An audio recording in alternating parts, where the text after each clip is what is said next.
Yesterday, July 1st, here in Portugalete, we started with a new rental contract for 2 new vehicles for the local police.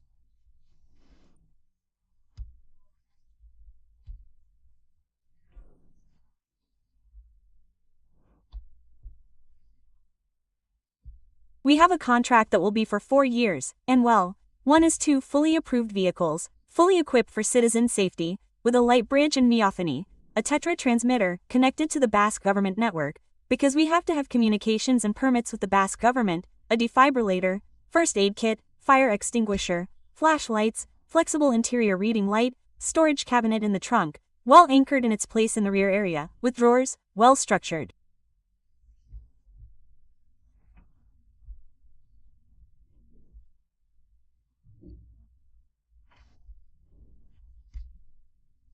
And well, they are 2 Ford Kuga vehicles, which are plug-in hybrids, with a very important badge, obviously, with a zero environmental badge. Zero has a zero emissions environmental label, a zero label. Well, we're happy to have been able to receive these vehicles.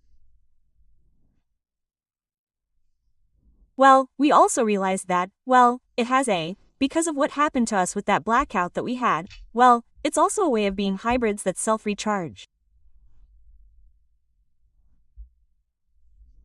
In case it happens again, which we hope won't happen again, well, we would still have the service available, because with electric vehicles, the only thing that you have is that they don't self-recharge as the sun.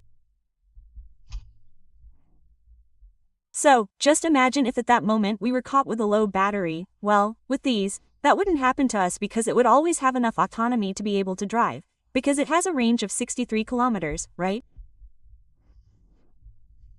If I'm not mistaken. So, well, I think it's very good. It's a plug-in hybrid. What does that mean? That we have combined the gasoline cycle with the electric cycle. What Saray was saying is that normally the plug-in hybrid electric cycle will almost always work in Portugalete because they are for short cycles. So those 63 kilometers are enough for our daily autonomy. But if the power goes out one day, which we hope it won't, once the 63 kilometers are used up, even if the vehicle self-recharges while moving, we always have the gas tank so that it doesn't happen to us, so that there is full autonomy. I mean that the pump will always be there. But we understand that consumption will basically be electric. The vehicles will run on electric in urban areas. One will have a partition, some with AM4 and another without AM4, with the equipment in the rear also approved for parking. Well, it's a spacious, comfortable car, and I think the officers who are going to be in these vehicles, who are going to use them, I think they're going to be very happy, and we want to gradually equip them with these tools, these systems, and these vehicles, which are a little bit, well, along the lines, right? A little bit more spacious because, well, we have some officers who are very large and need a little more space in the vehicle. So, well, the truth is that we're happy and we'll start working on it now. Yesterday the citizens saw them on the street because yesterday we were already able to use them. What these vehicles do is improve the quality of the police service because, as the councillor said, the internal quality of the vehicles was a necessity due to the type of officer profile we have, and also for operations within police practice they are more spacious, both for the officers and for transferring detainees. The partitions are wider, the vehicle also has a better technical response, it is better equipped, of course, we have realized that every time we play vehicles, the vehicles come better equipped. And so that makes the police service better, more agile, with more features. So, well, and also regarding the zero label, well, it must be taken into account that these are the most efficient and least polluting vehicles. And that is also important to mention.